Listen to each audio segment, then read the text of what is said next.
Good morning, grade 5s. I hope you are well. Today we're going to do English, so I wanted to get your English Platinum textbook ready as well as your workbook for me. Okay, so we are going to start off by looking at verbs. Now I know this is revision, but I want you to still pay attention if you might not be sure. Now what is a verb? A verb is a doing word. Right. Okay, now we get different types of verbs. Now the only one that we have to look at today is adverbs. Okay, now adverbs are words that modify or tell us more about the verb. Okay, so it tells us more about words like, let's use the example, run. Okay, or running. Now, what would be an adverb for running? It could be something like fast. She was running fast. So then that would be the adverb. It tells you more about the verb. It sort of describes it more, gives it more meaning. Okay, good. Now, we are going to look at prepositions. Okay, now what is prepositions? Prepositions are the small words that usually relate two words or phrases to one another. So, for example, the computer is on the table. Now, it usually gives the position. Do you see the word position in preposition? The position of an object. So, saying the computer is on the desk. So the word on would then be the preposition. Okay. You also get, for example, the dog was barking outside the house. So then it would be outside. Afterwards, against, on behalf of. Okay, so we get a lot of different ones, but this is just basically so that you understand what prepositions exactly are. Good. Next one is conjunctions. Well, basically it's actually connectors. Now, connectors are sort of things that connect sentences, right? So it's usually a conjunction. Okay. So, connecting or linking words often add flow and meaning to the sentence that follows them. For example, let's say you want a connector of time in a sentence, then you would have late. So, using it in a sentence, unfortunately, I will be late for my class. So, unfortunately, you will be late, will then be the connector. For what will you be late? Your class. Okay. So, and it can also have things like cause and effect. So, therefore, because is another one. The word because. So, in a sentence, let me write down a sentence to give an example.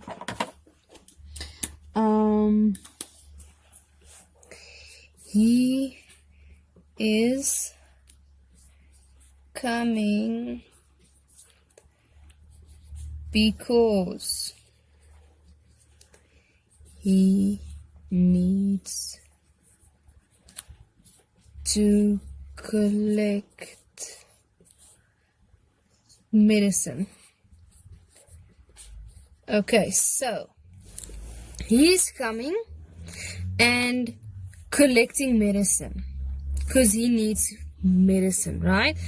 So we can take away the connector and it can still be two sentences. He's coming, he needs to collect medicine. But why is he coming? Because. So this is then the connector. Okay, and it's always conjunctions. Then lastly, we're going to have a look at types of sentences. Now I know you've pasted in your our English journal, but I'm quickly going to revise it with you. So, there are 4 types of sentences in English. The first one is a statement.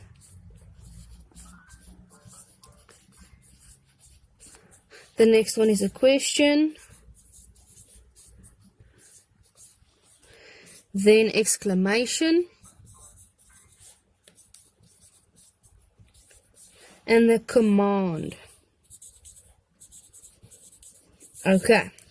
Now this is pretty easy. A statement just states something like Sean is going to school. Okay? So let's write it down. It states something. So it's just a normal sentence. It just states that he is going to school. Sean is going to school. Okay, that is easy to understand. The words is going is then the statement. Okay, now a question sentence. Now this usually asks information. Now a clear indication of whether it's a question sentence is a question mark. Where is Sean going? And then a question mark. Okay, so there's always a question mark after a question sentence. Then is exclamation. Now these types of sentences sort of expresses surprise or fear, anger or alarm. There's usually a exclamation mark behind the sentence. So, for example, it's a ghost. Also easy, it's like question. Obviously, there would be a question mark, exclamation, exclamation mark. And a command, another easy one, is sort of telling someone to do something. For example, leave the room. And then sometimes there's an exclamation mark to sort of emphasize that someone might be shouting this, or there cannot be one. So either way is correct, and a command. So this is where you must watch out, because not all exclamation sentences are exclamation as an exclamation mark. Some are commands, so you need to actually read the sentence. Okay, so that is the 4 types of sentences. Now, as you know, these sentences are also classified under the following. So, the first one is the simple sentence. The simple sentence. This has one finite verb and deals with one idea. So it's a simple sentence, it's short and easy, and reads a book. And reads a book. Okay. One verb. Simple sentence, one verb. Good. Then we get a compound sentence. Compound sentence. Now this has two or more finite verbs. It may be made up of 2 or more simple sentences that are joined together as well. So Anne reads a book and eats bananas. So then reads and eats, 2 verbs, is a compound sentence. Or we can say, for example, Dan plays soccer at school and works on his computer or whatever. So then in this sentence, the 2 verbs, plays and works. Okay, and then it also has a connecting word, which is and. Then the last one is a complex sentence. So let me just underline. Complex sentence. Right? Okay, now a complex sentence contains one main clause or thought, or more subordinate clauses which provides additional information. They are joined by subordinated conjunctions. So, for example, Candace, and let me write it in black. Candace received her results while she was recovering in hospital after breaking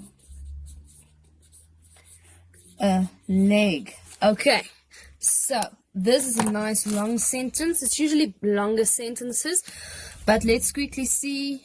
Received verb, was recovering and breaking a leg. Okay, and you can also see, you can split it up. Candace received her results while she was in hospital after breaking a leg. So these words connect, are the two connectors, and it sort of connects the whole sentence. So 3 sentences basically. Okay, so that is a complex sentence. Good. Now let's quickly have a look at the work that you should do. Lastly, you will have an instructions activity that you have to do the activity provided. Now I will be providing you with the activity. It's basically just to check if you know the format. Now remember, you need to do the format like this. I'll quickly show you. Okay, so first of all, you need a bubble map for planning, correct? So what is your what it's about, your instructions, where can you implement it perhaps, how many dots or numbers will you have, and then you're going to basically do the planning in pencil. You're going to write the whole thing. Remember, you need to number or add dots, and then you're going to write final, and then you write your final in pen. Okay, remember, you get marks for planning. So you need to paste in abbreviations paper in your English journal. It is in your purple file. So then we're going to start off by looking at page 58. So you have to do the language practice. Now here's the language practice. Prepositions show the relationship of one thing to another. The planets revolve around the sun. Now you have to do question 1, 2, and 3. Think of adjectives you can use to describe planet Earth. Remember, adjective describes a noun.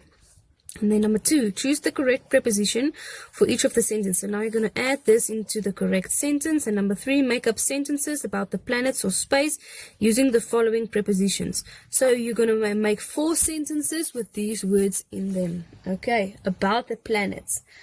Now we go to page 59, where you have to do the language practice as well, which is basically just this one thing.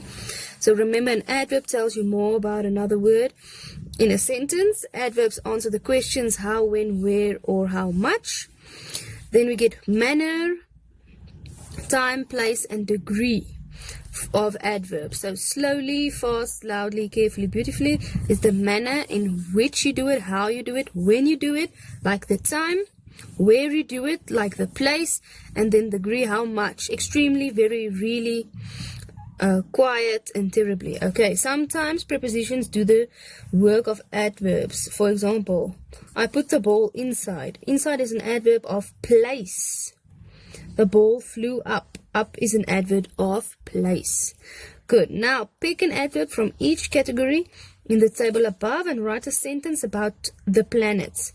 For example, the planet turns slowly. So you need to have 4 different sentences, each one with a how, when, where, and how much. Good. Now let's go to page 94. Okay. Now you have to do the language practice. It starts here. It's only the bottom part here. Write down the verbs and the objects in the sentence below. An object may be a single noun, a pronoun, or a phrase. Okay, so you need to write down the verb and the object of these sentences. Now remember, subject, verb, and object. The subject is what the sentence is about. The verb is obviously the doing word, and the object is what the subject is doing. Okay, the people climbed the mountain. The villagers broke off a piece of sky and ate it. They threw the piece on the rubbish dump. At first, the fisherman's wife loved her new castle. Okay, so then you need to go to your English journal and revise your types of sentences that you've pasted in term 1. And then you need to please do the instructions activity. Basically, you need to write instructions based on a couple of topics that I will send to you. And then the last thing you have to do, it's a formal assessment, is do the right activity on page 65. So let's quickly go to page 65. Okay, write a set of instructions to teach someone how to do something that you can do very well. Use your command verbs in the following format. So here's the format that I want you to do exactly. How to, and then you're going to write anything you want that you are good at. You will need the following. So maybe if you want to, how to bake a cake, and then you'll have the ingredients here. Or if you want to change a light bulb, you might need a ladder or a new bulb. And then instructions, step 1, step 2, step 3. Remember this format. Remember a little planning and then a final. Okay, good luck, guys.